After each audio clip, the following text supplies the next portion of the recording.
అనంత కరుణామయుడు, అపార కృపాశీలుడు అయిన అల్లాహ్ పేరుతో ప్రారంభిస్తున్నాను. ఇది మేము అవతరింపజేసిన ఒక సూర. మేము దానిని విధిగా చేశాము, మీరు గుణపాఠం నేర్చుకుంటారేమో అని, అందులో మేము స్పష్టమైన ఉపదేశాలను అవతరింపచేశాము. వ్యభిచారిణి, వ్యభిచారి ఈ ఇద్దరిలో ప్రతి ఒక్కరినీ నూరేసి కొరడా దెబ్బలు కొట్టండి. మీరు అల్లాహ్ పై, అంతిమదినంపై విశ్వాసం ఉన్నవారే అయితే, వారి మీద కనికరం చూపే తలంపు అల్లాహ్ ప్రసాదించిన ధర్మ నిర్వహణ విషయంలో మిమ్మల్ని అడ్డుకోరాదు. వారిని శిక్షించేటప్పుడు విశ్వాసుల వర్గం ఒకటి అక్కడ ఉండాలి. ఒక వ్యభిచారి, వ్యభిచారిణిని లేక ముష్రిక్ స్త్రీని తప్ప మరెవరినీ వివాహం చేసుకోకూడదు. వ్యభిచారిణిని ఒక వ్యభిచారి లేక ఒక ముష్రిక్కు పురుషుడు తప్ప మరెవరూ వివాహం చేసుకోకూడదు. అటువంటి వివాహాలు విశ్వాసులకు నిషేధించబడ్డాయి. ఎవరైనా శీలవతులైన స్త్రీలపై నిందమోపి తరువాత 4 సాక్షులను తీసుకురాకపోతే, వారిని 80 కొరడా దెబ్బలు కొట్టండి. వారి సాక్ష్యాన్ని ఇక ఎన్నడూ అంగీకరించకండి. వారే దుర్మార్గులు. ఈ చేష్ట తరువాత పశ్చాత్తాపపడి తమను తాము సంస్కరించుకునేవారు తప్ప, అల్లాహ్ వారి విషయంలో తప్పకుండా క్షమించేవాడు, కరుణామయుడును. ఎవరైనా తమ భార్యలపై నింద మోపినప్పుడు వారిద్దరూ తప్ప ఇతరులెవ్వరూ సాక్షులుగా వారి వద్ద లేని పక్షంలో వారిలో ఒక వ్యక్తి సాక్ష్యం ఏమిటంటే, తాను 4 సార్లు అల్లాహ్ పై ప్రమాణం చేసి, తన నిందారోపణ సత్యమని తాను సాక్ష్యం చెప్పాలి. 5వసారి, ఒకవేళ తాను తన నిందారోపణలో అబద్ధం చెప్పి ఉంటే, తనపై అల్లాహ్ శాపం అవతరించుగాక అని అనాలి. భార్యకు శిక్ష ఎలా తప్పుతుందంటే, ఆమె 4 సార్లు అల్లాహ్ పై ప్రమాణం చేసి, ఈ వ్యక్తి తన నిందారోపణలో అబద్ధం చెబుతున్నాడని సాక్ష్యమివ్వాలి. 5వసారి, ఒకవేళ అతడు తన నిందారోపణలో సత్యవంతుడే అయితే, తనపై అల్లాహ్ ఆగ్రహం విరుచుకుపడుగాక అని ఆమె అనాలి. మీపై అల్లాహ్ అనుగ్రహం కరోనా లేకపోతే, అల్లాహ్ క్షమించేవాడు వివేకవంతుడు అయి ఉండకపోతే, భార్యలపై నిందమోపే వ్యవహారం మిమ్మల్ని పెద్ద చిక్కులో పడవేసి ఉండేదే. ఈ అభాండాన్ని సృష్టించి తీసుకువచ్చినవారు మీలోని ఒక వర్గం వారే. ఈ సంఘటనను మీ విషయంలో కీడుగా భావించకండి, పైగా ఇది మీకు మేలైనదే. ఎవడు ఇందులో ఎంత పాత్ర వహించాడో, వాడు అంతే పాపాన్ని మూటగట్టుకున్నాడు. ఇంకా ఈ బాధ్యతలో పెద్ద భాగాన్ని తన నెత్తిపై వేసుకున్న వ్యక్తికి పెద్ద శిక్షే పడుతుంది. మీరు దానిని గురించి విన్నప్పుడే విశ్వాసులైన పురుషులు, విశ్వాసులైన స్త్రీలు తమను గురించి తాము సదభిప్రాయాన్ని ఎందుకు ఏర్పరచుకోలేదు? ఇది స్పష్టమైన అభాండమని ఎందుకు కండిరచలేదు? వారు తమ నిందారోపణకు రుజువుగా 4 సాక్షులను ఎందుకు తీసుకురాలేదు? వారు ఇప్పుడు సాక్షులను తీసుకురాలేదు కాబట్టి, అల్లాహ్ దృష్టిలో వారే అసత్యవాదులు.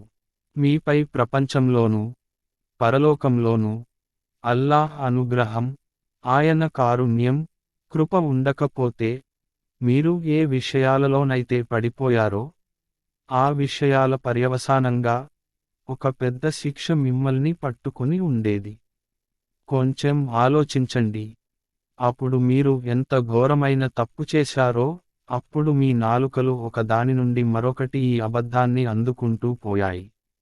మీరు మీకు తెలియని దాన్ని మీ నోటితో అంటూ పోయారు. మీరు దానిని మామూలు విషయంగా భావించారు. వాస్తవానికి అల్లాహ్ దృష్టిలో అది చాలా పెద్ద విషయానికి. దానిని వినగానే మీరు ఇలా ఎందుకనలేదు? ఇటువంటి విషయాన్ని నోటితో అనటం మాకు శోభించదు. అల్లాహ్ పరిశుద్ధుడు. ఇది పెద్ద అభాండం. మీరు విశ్వాసులే అయితే, ఇక ముందు ఎన్నడూ ఇటువంటి చేష్ట చేయకూడదని అల్లాహ్ మీకు ఉపదేశిస్తున్నాడు. అల్లాహ్ మీకు స్పష్టమైన ఉపదేశాలు ఇస్తున్నాడు. ఆయన జ్ఞాని, వివేకవంతుడును.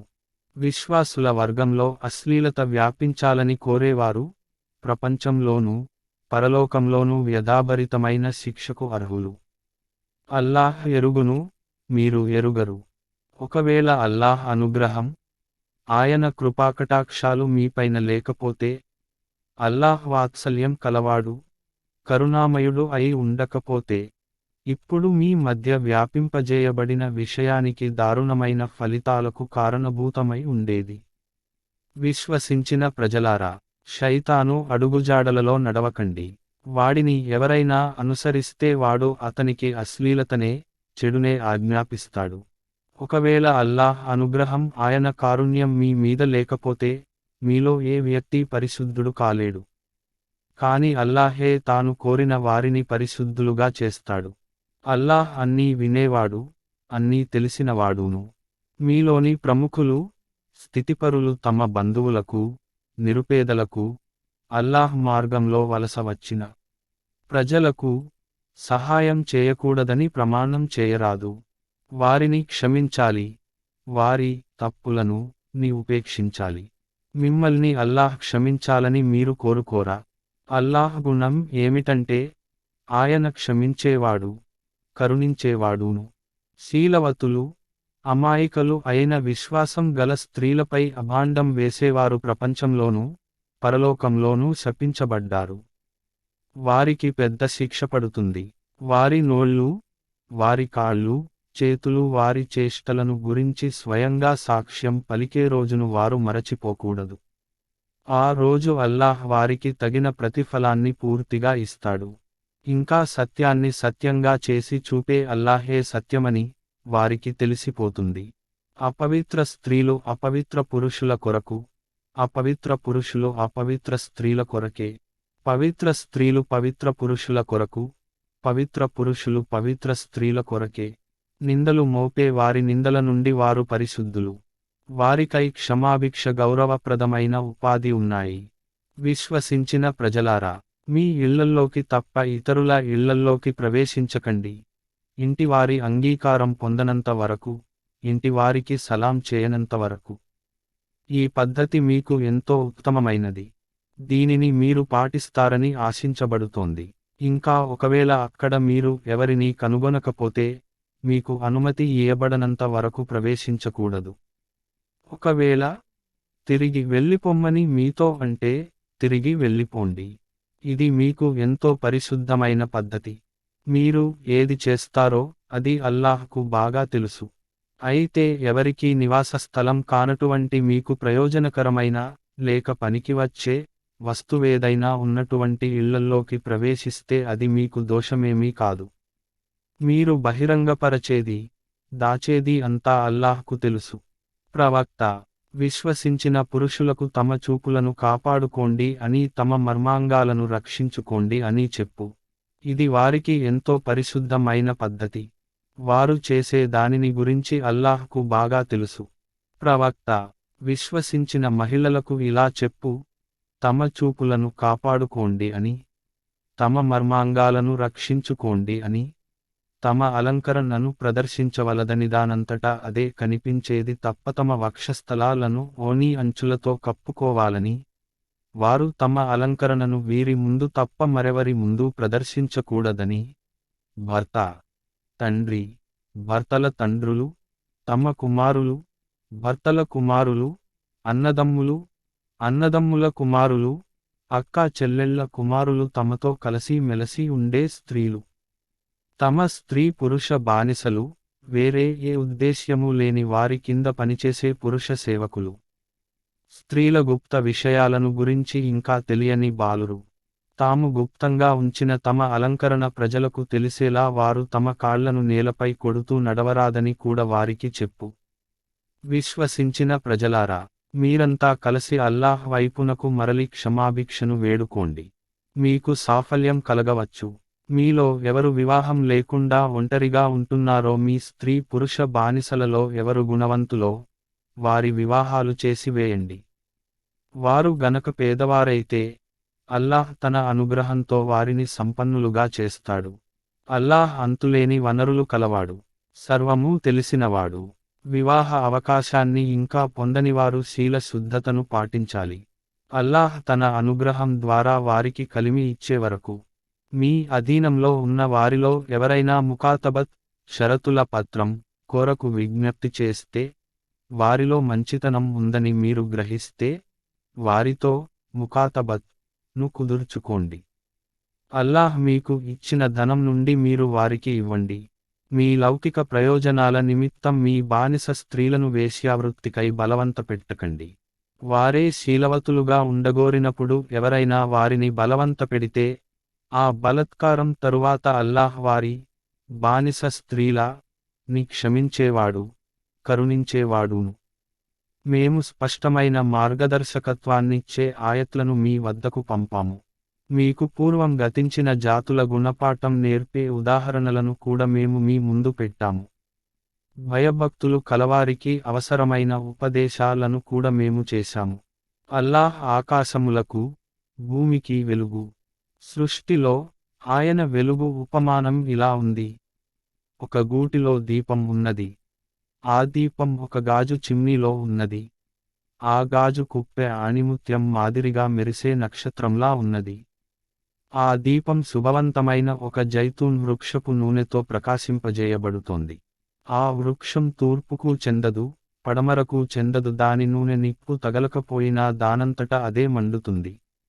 ఈ విధంగా వెలుగుపై వెలుగు, ద్విగుణీకృతమయ్యే కారణాలన్నీ ఏకమయ్యాయి. అల్లాహ్ తన వెలుగు వైపునకు తనకు ఇష్టమైన వారికి మార్గం చూపుతాడు. ఆయన ప్రజలకు దృష్టాంతాల ద్వారా విషయాన్ని బోధిస్తాడు. ఆయన ప్రతి విషయాన్ని బాగా ఎరుగును. ఆయన వెలుగు వైపునకు పోయే మార్గం పొందినవారు, ఏ గృహాలను మహోన్నతం చేయటానికి, ఏ గృహాలలో తన నామాన్ని స్మరించటానికి అల్లాహ్ అనుమతించాడో ఆ గృహాలలో ఉంటారు. వ్యాపారంగాని, క్రయవిక్రయాలుగాని, అల్లాహ్ సంస్మరణ విషయంలో నమాజు సంస్థాపనం, జకాత్ ఇవ్వడం వంటి విషయాలలో ఎవరినైతే అశ్రద్ధ వహించేలా చేయవో అటువంటి వారు ఉదయం, సాయంత్రం ఆయన స్తోత్రం చేస్తారు. హృదయాలు తలక్రిందులై, కనుగ్రుడ్లు తేలిపోయే పరిస్థితి ఏర్పడబోయే రోజును గురించి వారు భయపడుతూ ఉంటారు. వారు ఇదంతా ఎందుకు చేస్తారంటే, అల్లాహ్ వారి ఉత్తమ కర్మల ప్రతిఫలాన్ని వారికి ఇవ్వాలని, అదనంగా తన అనుగ్రహం నుండి ఇంకా ప్రసాదించాలని అల్లాహ్ తాను కోరిన వారికి లెక్కలేకుండా ఇస్తాడు.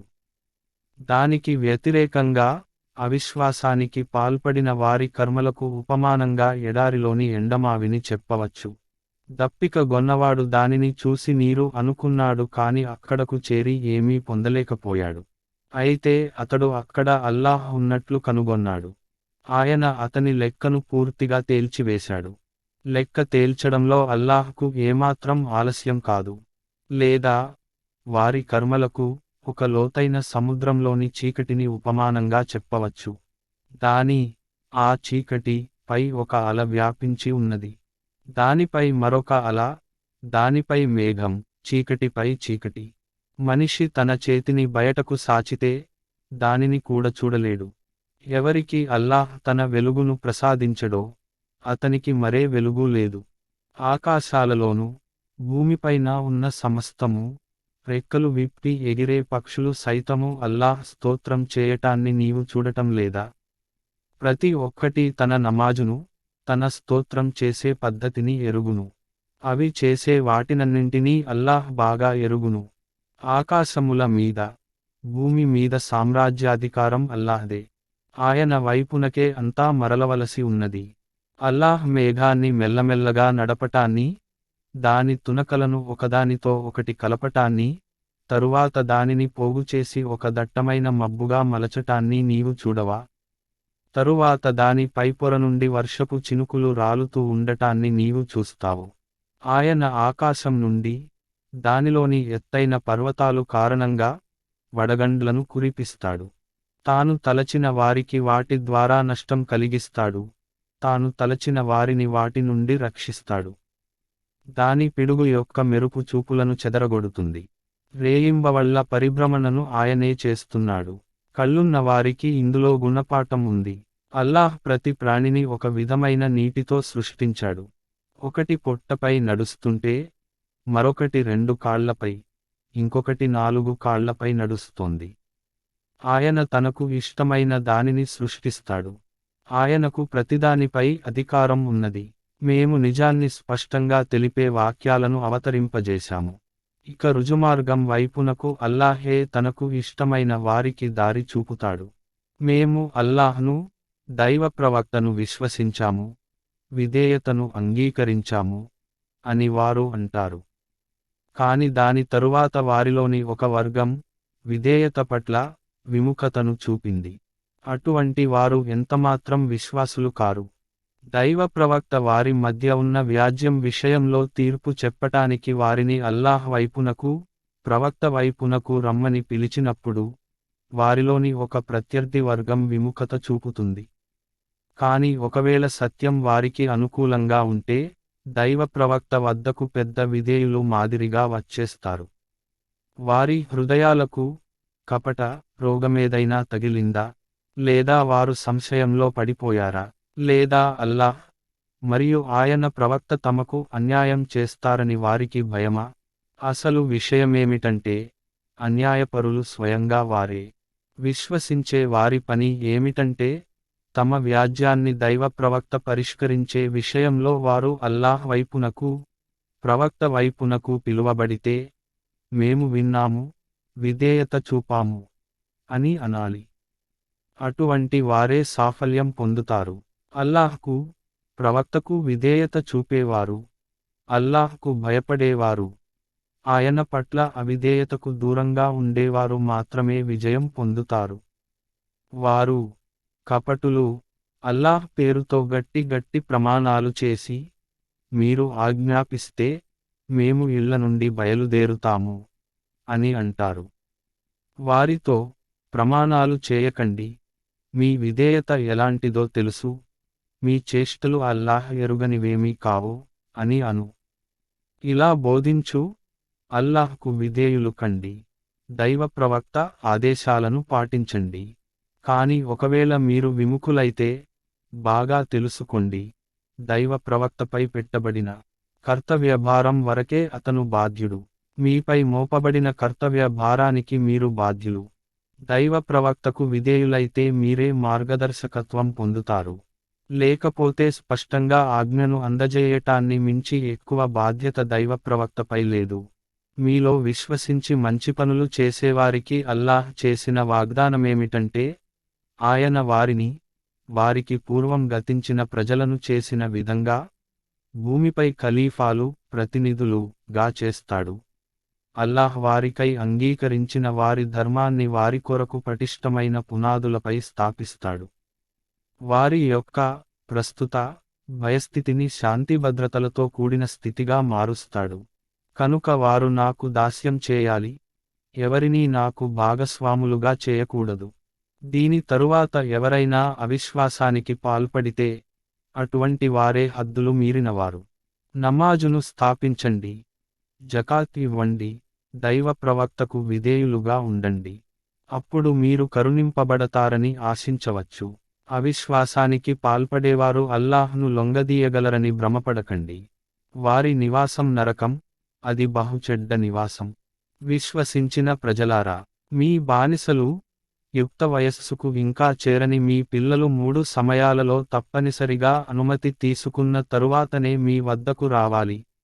ఉదయం నమాజుకు ముందు, మధ్యాహ్నం మీరు బట్టలు మార్చుకున్నప్పుడు, ఇషా నమాజు తరువాత. ఈ 3 సమయాలు మీకు పరదా సమయాలు. అవి మినహా వారు అనుమతి లేకుండా వస్తే, అది మీకు పాపం కాదు, వారికి పాపం కాదు. మీరు ఒకరి వద్దకు ఒకరు మాటిమాటికి రావలసియే ఉంటుంది.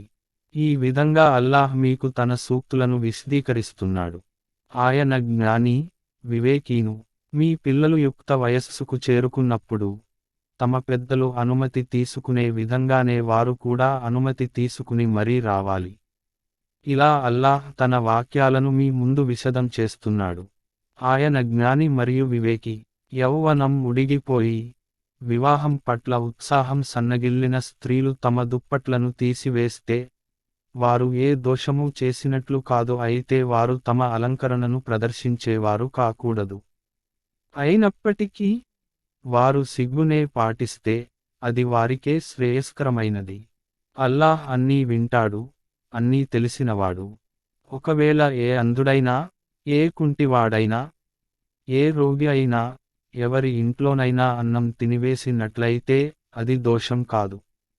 మీరు మీ ఇంట్లో తిన్నా, మీ తండ్రి తాతల ఇళ్లల్లో తిన్నా, మీ తల్లి నాయనమ్మల ఇళ్లల్లో, మీ సోదరుల ఇళ్లల్లో లేదా మీ సోదరీమణుల ఇళ్లల్లో లేదా మీ తండ్రుల సోదరుల ఇళ్లల్లో లేదా మీ మేనత్తల ఇళ్లల్లో లేదా మేనమామల ఇళ్లల్లో లేదా మీ పిన్నమ్మల, పెద్దమ్మల ఇళ్లల్లో లేదా తాళపు చేతులు మీ అధీనంలో ఉన్న ఇళ్లల్లో లేదా మీ స్నేహితుల ఇళ్లల్లో తిన్నా మీకు ఏ ఆక్షేపణ ఉండదు. మీరు కలిసి తిన్నా వేర్వేరుగా తిన్నా దోషమేమీ కాదు. అయితే ఇళ్లల్లోకి ప్రవేశించినప్పుడు మీ వారికి సలాము చేయండి. ఇది మేలు కొరకు చేయబడే ప్రార్థన. అల్లాహ్ తరఫు నుండి నిర్ణయించబడినది. ఎంతో శుభవంతమైనది, పరిశుద్ధమైనది. ఈ విధంగా అల్లాహ్ తన ఆయతులను మీకు ఉపదేశిస్తున్నాడు. మీరు ఆలోచించి అర్థం చేసుకుని వ్యవహరిస్తారని ఆశించబడుతోంది. అల్లాహ్ను, ఆయన ప్రవక్తను హృదయపూర్వకంగా విశ్వసించేవారు ఏదైనా సామూహిక కార్యం నిమిత్తం దైవప్రవక్తతో ఉన్నప్పుడు అతని అనుమతి లేకుండా వెళ్ళని వారు మాత్రమే అసలైన విశ్వాసులు. ప్రవక్త, నిన్ను అనుమతి అడిగేవారే అల్లాహ్ను, ప్రవక్తను విశ్వసించేవారు. కనుక వారు తమ ఏ పనికైనా అనుమతి అడిగితే నీవు కోరిన వారికి అనుమతి ఇస్తూ ఉండు. అటువంటి వారిని క్షమించు అని అల్లాహ్ను ప్రార్థించు. నిశ్చయంగా అల్లాహ్ క్షమించేవాడు, కరుణించేవాడును.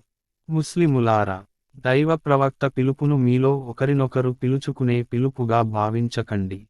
మీలో ఒకరి చాటున ఒకరు దాక్కుంటూ మెల్లగా జారిపోయేవారిని అల్లాహ్ బాగా ఎరుగును.